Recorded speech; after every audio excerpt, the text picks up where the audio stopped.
Hello and welcome to SPSN Gameday Episode 5. We have a special playoff episode today featuring the soccer and football team's historic playoff run. We will take you through the games as well as interviews with players and coaches. Let's get into it. The football team finished first in the conference in the regular season as they hosted John Carroll in the semifinals of the playoffs. Let's get into those highlights. St. Paul's down 9-0 in the middle of the second quarter. Jackson Angelo-Bartlett throws a ball up and it is caught by Andrew Cooper for the touchdown. Now Jackson Angelo-Bartlett out with injury. Sage Gordon comes in and he hands it off to Lamar West as he takes that one into the end zone, giving the St. Paul's Crusaders a 14-9 lead entering half. After halftime, John Carroll with the ball, and it is blown up by Lyndon Barganski as that is a huge tackle for loss. Now down 14-5 late in the third. John Carroll's driving, and that is picked off by Karan Wheeler, taken to the 50, to the 40, 30, 20, 10, and that is a touchdown for the Crusaders as that is the momentum shift they need. Next, John Carroll's going for it on fourth down deep in their own territory, and that is picked off by Liam Barganski after the tip pass. Now, John Carroll's final chance late in the game. He chucks it up, and that is picked off for Lamar West as he also brings that ball back to the end zone as the Crusaders seal the win, winning 27-15 to advance to the finals.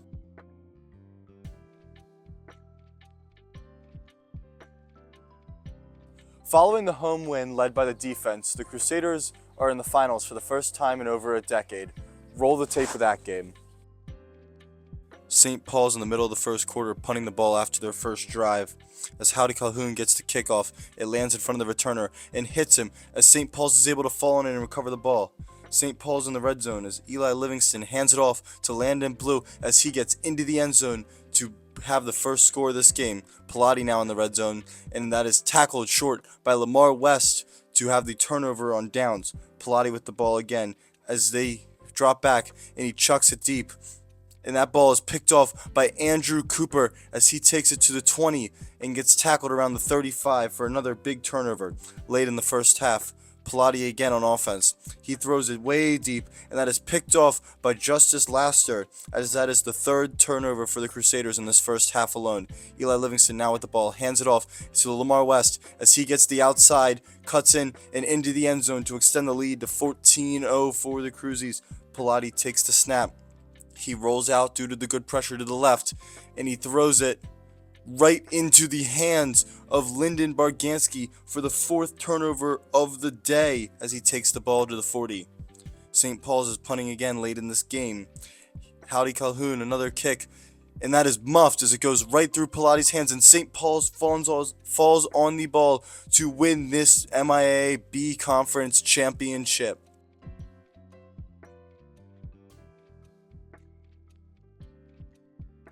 The defense played an incredible game in the finals, shutting out John Carroll's offense all night. We have an interview with defensive end Johnny Miles about the game and season. Hello Johnny, first off, congratulations on the amazing season. So with the class of 2026 now all graduating, what was that senior leadership like as you guys built through the program? So for just us as seniors, we took it very seriously. We knew we wanted to go out on a high note. We had seen the program switch through many different coaches throughout the years, and we wanted to make sure that we could leave behind a sort of legacy and a mindset that to never give up and to keep fighting through adversity. And secondly, of course, you guys definitely did come into the season with high hopes following your playoff appearance last year. After dropping that first game, you guys didn't lose another game. What was that kind of switch in mindset to lead you guys to that undefeated record after that first game? So that first game against St. Albans, it was obviously a tough game to lose, but we saw that we had a good chance of making it far in the season after that game. We only lost by 1 point in double OT. And so already by week one, we knew that we could fight through adversity and we could keep battling against tough opponents and that we have a chance of coming out on top. This team will definitely go down in history and be remembered forever. Next, we talked to Coach Keenan. In his second year of head coach, he really brought together this special group.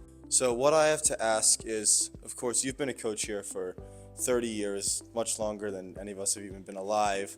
And this is your second year as head coach, and it really feels like you've truly turned the program around. I mean, in those 2 years with you coaching, we've beaten BL twice, we've made the playoffs twice, and now we've won the championship. What has been that mindset since you took over as the true leader of this group? I feel like the mindset was the culture, and it was just getting back to the old traditions of St. Paul's. The guys like Coach Tulai, Coach Bernsdorf, and Coach Dolch who established what it was like to be a Crusader and how you play and you compete and you play with heart. And these young men did that for us the last 2 years, and we've been very successful because of it. Now with the season wrapped up, do you have any final message for your team and especially the class of 2026? I'm just very, very proud of them. I'm proud of what they've accomplished, but I also know that when they go to college and moving on, they'll accomplish so much more. And I can't wait to hear and see what they do. Thank you, Coach. As the football season comes to a close, the Crusaders end with an incredible season. This team had an incredible run, cementing themselves as one of the best teams in St. Paul's history. While football was competing for their first title in over a decade, the soccer was doing something very different. They were competing for a three-peat. They had made it to the semifinals and were hosting at home against St. Mary's. Here's how that game unfolded. We're starting off in the second half here, a 0-0 game, as Brendan Moore passes it deep, as Leland Kimball shoots, and it is a goal, as St. Paul's takes a 1-0 lead with 20 minutes remaining. The ball's passed upfield, and Ali Estrada gets the ball with a couple defenders on him. He's making a miss, dribbling around the defenders, breaks through the seam in the defenders, shoots the ball, and scores as St. Paul's takes a 2-0 lead late in the second half against St. Mary's. Header out to Leland Kimball as he gets the ball again, past the goalie, and he scores an easy tap and goal to bring the Crusaders to a 3-0 lead. For the finals, we have a repeat of a historic rivalry. St. Paul's versus BL. The only team to beat St. Paul's in that 3-year stretch. No better way to end the season. Buckle up, it gets insane. We take you first to the 31st minute at Loyola University as the BL goalie mishits the ball and Jacob from deep over everyone's heads, and it is a goal to bring the St. Paul's to a 1-0 lead in the 31st minute. However, at the end of the first half, BL does score, making a 1-1 game. Next, we take you to the 97th minute in double overtime as Ali Estrada has the ball. He passes it out to Adler Dotson. The goalie comes out, and it is a goal as St. Paul's wins the MIA B Conference Championship for the three-peat.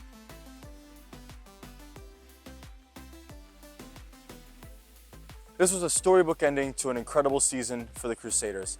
After the earlier loss to BL in the regular season, this team really played their best soccer when it mattered most, being able to take home the MIAA finals. Now we have an interview with the game-winning goal scorer, Adler Dotson. Good morning. First off, congratulations on the big soccer win. I think everyone wants to know what was going through your mind during that big game-winning goal of yours. I mean, yeah, I was making runs all game. Shout out to Ollie for creating these opportunities all year. And, Ollie got the ball, dribbled through some guys, and, I was making that run and got it. I mean, it feels great, especially for us seniors to go out on a high note like that, and especially for me to, score, finish my career like that, it feels great. But, I mean, yeah, it's, nerves or do some crazy things. Obviously, I was nervous, excited. As soon as I got that ball, I was like, all right, I need to put it in the back of the net, so got the job done. And secondly, I want to talk about the resiliency of that game. I mean, that game was long. I think you were in the 97th minute of that goal.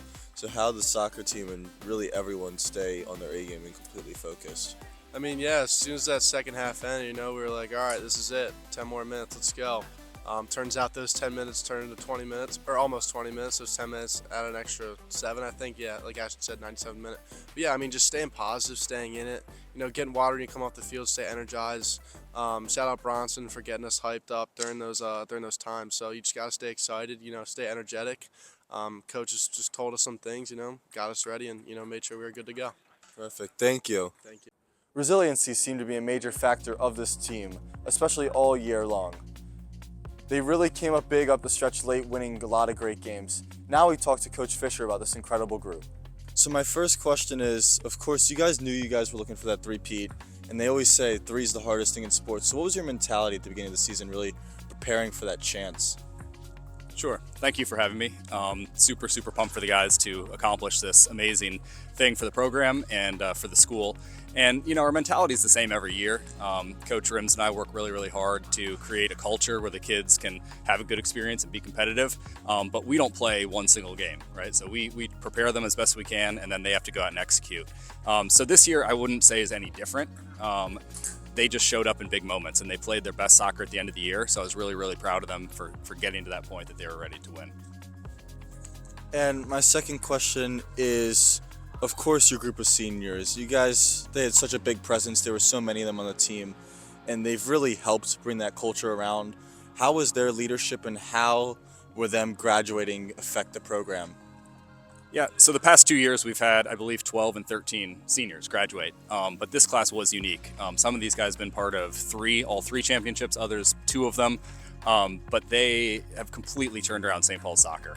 I would say it started with that 2023 class and guys like Grayson Benson carried right through to 2024, and then this year with guys like Max and Brendan and Jacob and Ollie and many others, the mentality has been great. So it's going to be tough to lose them, but we've tried to create a culture and a way of playing soccer that we can have guys fill in those roles, but there's no doubt the past 2 years, and this year's especially, the seniors have made the difference.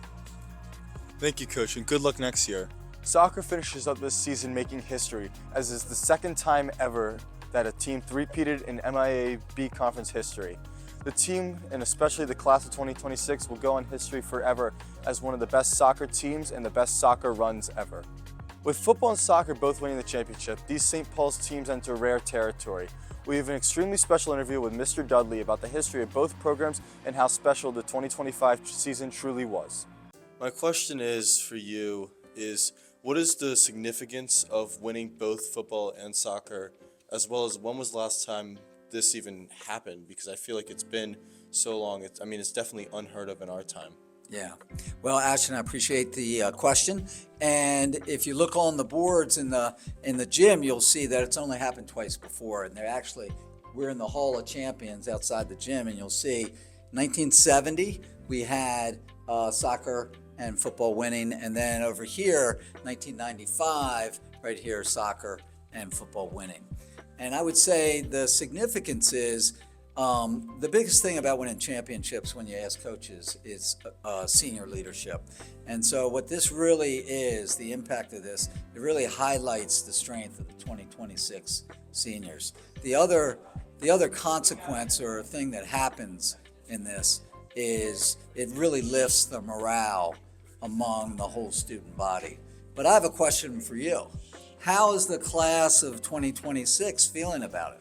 Everyone's super pumped. Everyone's thrilled. Both games had great attendance from the senior class especially.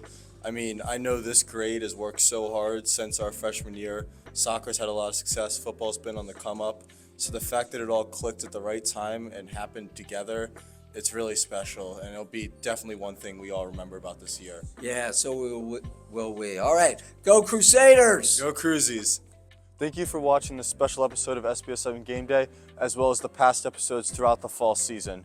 We have 2 players of the episode this week, as one, Adler Dotson in the soccer game for scoring his game-winning goal to win the championship, and number 2, Lamar West for his big contributions in the football playoffs with 200 total yards, 3 total touchdowns, and 1 interception. Congrats again to the football and soccer team for their amazing run. And lastly, I want to thank Mr. Byers and Evan Hocker, as well as everyone else involved in this episode. We'll see you in the winter.